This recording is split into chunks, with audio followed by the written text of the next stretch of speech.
Now you would think that after having made many different videos on Psytrance basslines, I would know everything. But that couldn't be further from the truth, and I recently got some more proof of that, because a viewer of mine suggested a very interesting technique to improve your Psytrance basslines. So I started experimenting in this particular project over here. I decided to replicate his technique, I decided to adapt it to my own technique. But before we dive into that, I want to show you the conversation that led to this development. So over here we have the message of Shuya. I'm sorry if I'm mispronouncing that, I probably am, but I'm a little bit known for that. And essentially they commented on a video of mine in regards to the wavetable basslines, in which I explained all of the benefits of using a wavetable, but they went even further with encapturing the phase shift of that wavetable. Because if you remember that video about the wavetable basslines, you will remember that I had this package over here that came with a whole bunch of different wavetables. In fact, it came with 3000 unique wavetables that are organized in different categories. So we have 3 copies, one without a sub, one with a clean sub, and one which is the default behavior.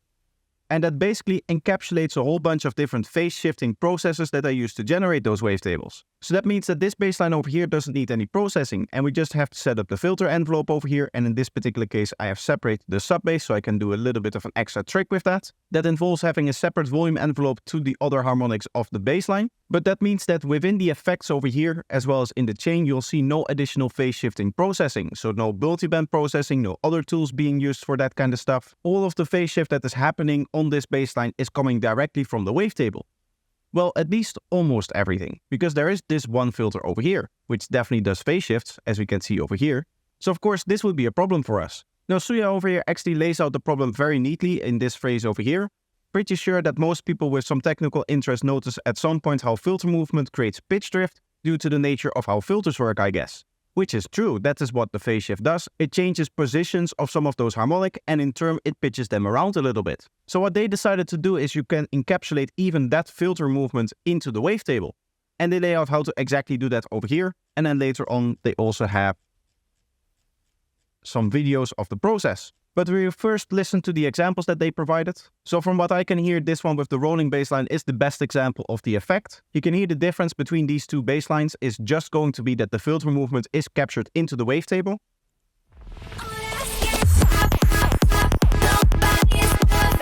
And you can hear that the pitch changes of the bassline.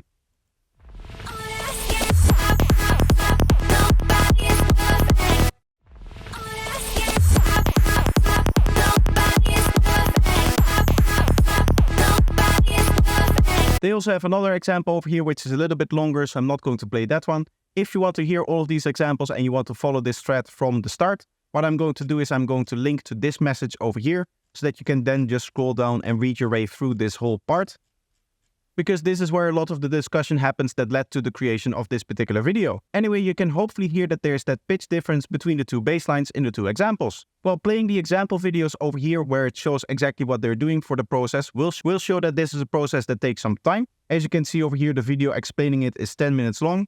But what you can see if I open this up bigger is that they have individual cycles over here. And then what you want to do is you want to decide on your filter movement. So in this particular case, you can see them setting up the filter movement over here. They then chop up that filter movement into several unique parts, as you can see by just making extra automation points over here. And then you duplicate out the tracks so that for every track you can set up an individual automation point as the point where it gets filtered, meaning that you're going to get every filter position on a unique track over here, which you can then render into a wavetable. In this particular case, what is of note though is that you can see no phase shift difference between all of these waveforms over here. You can see that all of these waveforms line up, and that would not be the case with any traditional filter, which is the whole problem that they're trying to avoid here. In order to do this, the filtering needs to be linear phase, meaning that it doesn't change the phase of the signal in any way. Now, there can be a little bit of a debate, and to be honest, I'm not entirely sure what the effects of pre-ringing will be on this process, but I doubt it has an effect because we're importing them as wavetables anyway later on.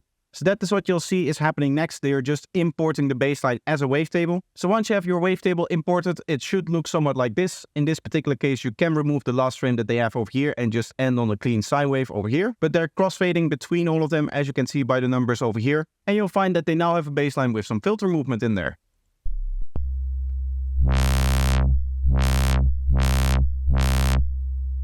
Now, I don't think I have to explain to you how you get your classical Psytrance bassline using this technique from here. But of course, we're going to make a patch from scratch later on in this video as well. Because I started experimenting a little bit and I really didn't like that middle step of the process. When it comes to creating your wavetable, having to set up all of the individual cycles and then have to individually filter them, there should be a much easier way to achieve a similar kind of effect. So in finding that, this baseline over here was born. This is the initial baseline that I had as a reference. And this is also the baseline that I looked at earlier when I explained the problem. But the baseline I made from that is this one over here.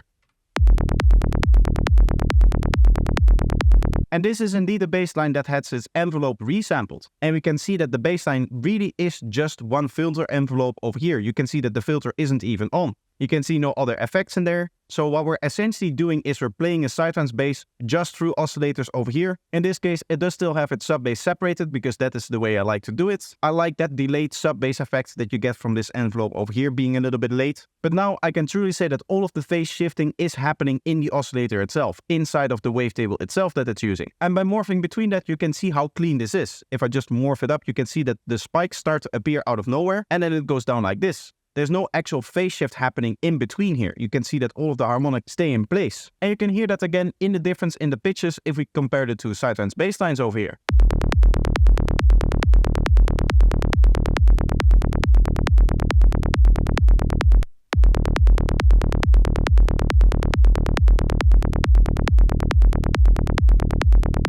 Now, of course, you can also hear other differences between the two basslines. Of course, you'll hear a different envelope because we had to reconstruct the envelope. But you might be able to catch on to the fact that the pitch of the first bassline is a little bit different than the pitch from the second bassline. And that is the problem that we're trying to solve with this technique. Anyway, that brings us to the last part of the video where I'm going to make a patch using this technique from scratch. Now, if you have made it to this part of the video without having watched my ultimate guide to Psytrance kick and bass, then I would find that a little bit astonishing, but also very flattering. The reason for that is all of this stuff is very, very technical, especially the stuff that is coming up from now, where we actually have to implement this technique. So I would say if you haven't watched that video yet, make sure that you watch that, because there I explain a lot of the different principles that are at work here. Of course, another video that you can watch is my wavetable bassline guide. That one is a little bit shorter, but doesn't explain it as well. It does give you very good templates to work up to a bassline that looks somewhat like this in terms of the patch. This is again one that still has the envelope in here. And today we're going to be looking at how to make a patch that looks like this, which does not have the envelope, so that everything is resampled into the oscillator. So starting off, we need to start making our reference bass. And the way that we're going to do that is we're just going to use a normal bass patch. When I say normal, I mean normal for the way that I like to use my bass patches, which is going to be in the user folder over here for me. And then Projector Psytrance Volume 3, which is my latest bang for serum. My personal favorite starting off point in terms of a bassline is this sub-shifter auto sub control over here. I use it in all my productions, of course as a starting off point because I tend to work on it a lot more. Like for example, nowadays the first thing that I do is I remove all of the modulators over here and set the wavetable position all the way down so that I have full control over the phasing amount over here, which was normally limited because of the control assignment over here. It didn't go all the way down and it didn't go all the way up. But now that I'm working with wavetable basses, specifically from the bass tables pack over here, I have all of these wavetables that I want to be able to explore fully. So let's just go to one of them over here. I want to be able to explore this full range over here. And if I find the tonality that I like, I move on to the envelope and the transient.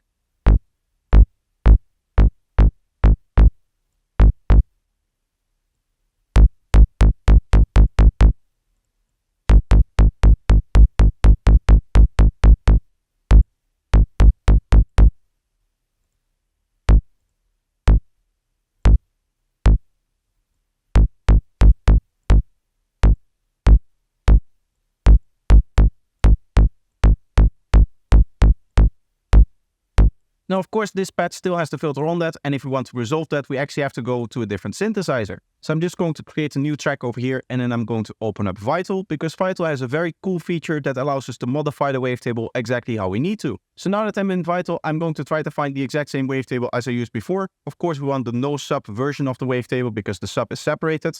Again, going back to that other patch, the sub is separated over here, so this should actually have been the no sub category here, and then bump -50 to 50 number 8 here. And that is also what we're going to find over here with this one here. And then we try to match the wavetable position. So let's see in our other patch where that is. 113 out of 156, which we should also find over here, which we just enter. And now we have the two wavetables set up in the exact same position. You will see that they're displayed a little bit differently, but I can assure you that these two wavetables are the exact same. What we're going to do is we're going to make a point over here, and then we want to delete the other 2 points that we have over here and over here. meaning that we now have a wavetable that is always the same position. Now we can just move this wherever we want.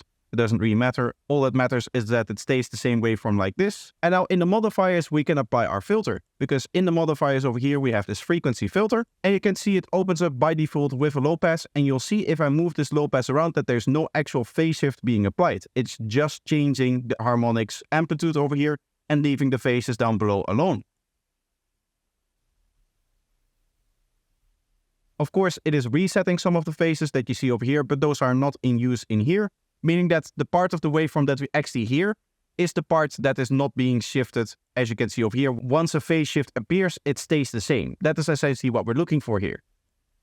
So now we can set up our envelope the way that we want our envelope to actually progress. And there's a few different ways of doing this. We can modify the shape over time. As you can see over here, you can have a different shape here. Or we can actually up the filter cutoff, and we can leave the shape maybe a little bit lower, so that we get a very sharp envelope over here. But personally, what I like to do is have a little bit of a higher shape over here. And then as we go up over time, let's make another keyframe here.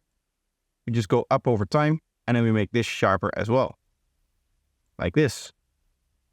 And you go all the way up.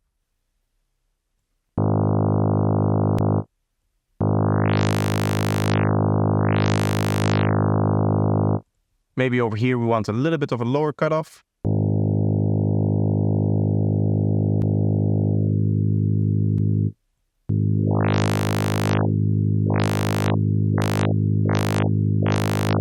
Maybe you actually want this one to go up a little bit in shape over time. Here we get a little bit of a less resonant texture. And this is something that you can experiment with, of course, for your bass lines. I don't actually know yet how the resonance of this filter is going to implement in this particular technique. Of course, normally we don't use any resonance in there, but this isn't actually resonance. It's just the cutoff being very steep, actually. So it sounds like resonance, but it's not actually resonating the frequency that we're filtering. Anyway, once you have that figured out and you want to actually save this as a wavetable, you just go down here and then export to wavetable. I've just made a specific folder for this kind of thing, and I'm just going to call this envelope 1. We'll close that. We'll close out of Vital here, and then we can go in Serum, rescan folders on disk. And now in my user wavetables, I should be able to find envelope 1 over here, which as you can see now is an envelope wavetable. So now all that we have to do is deactivate this filter over here and set this up to the wavetable position. And of course we'll have to tweak some of the settings as well for it to sound good. First of all, let's copy over the MIDI so that we can start to experiment here.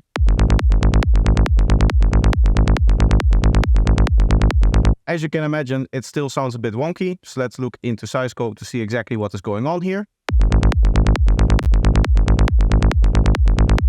For some reason, we're not getting much of a transient here. So let's go in here and try to fix some of this. I'm going to set the phase back a little bit more. We should have this down maybe a bit more so that it goes into the lower frequencies a little bit faster.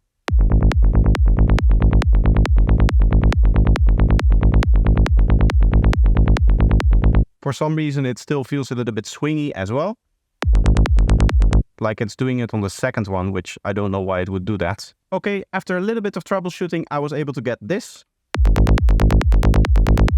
The big problem with my initial bass patch is that the first point of the LFO is all the way down here. So that is the reason why we didn't get a click over here. And I've also disconnected some things that we no longer need. Mainly, as you can see, the effects over here I've turned off. What you can also see from the Psyscope is that this is perfectly clean in the sense that it automatically stops playing over here. And we can also see that we still have the sub-bass behavior of the sub-bass only coming in the second half of the beat. So now our envelope is completely resampled into the wavetable, meaning that there's no way, as long as we don't do any processing, that there's going to be any phase shift happening to our bassline. And we've resampled every potential issue that we came across in our signal chain. Now I understand that this may be a little bit of a hard technique. I'm still experimenting with it. I'm still seeing if I can make it better, if there's an easy way to convert from one envelope to another. As you can see, I had to tweak this envelope quite a bit for it to work. There's a whole bunch of different extra experiments that I want to run on this to see if it's actually a lot better. Of course, whether something like this works in your track or not is going to depend on the sound that you're going to go for. But the final thing that I want to show you is why I'm so keen on having a clean bass line and having all of that in MIDI that I can just play in MIDI.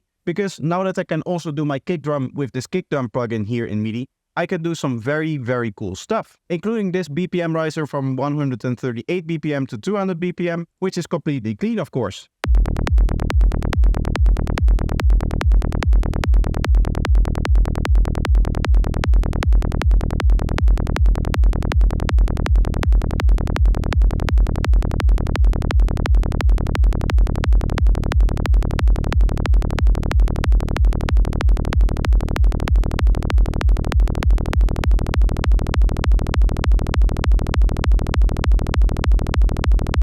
You saw maybe a little bit of drifting there inside of Psyscope, but that is obviously because the tempo is increasing. That has nothing to do with the actual cleanliness of the bassline. The whole goal is this gives me a versatile bassline that I can just write in, and I can just write into MIDI without ever having to fear any issues with my bassline clashing with other bass notes or the kick drum. And as long as I stick with this workflow, I actually don't have to resample my bassline to guarantee cleanliness. So that's everything that I wanted to show. If you think that there's another optimization that I could implement, then of course let me know in the comments down below. And if you enjoyed this video while you're there, make sure that you like the video and that you're subscribed to the channel. Another way to support me is by checking out some more of my content. So there will be 2 videos up on the screen right now for you to choose from. So just pick one and enjoy, and I hope to see you in the next one. Bye bye.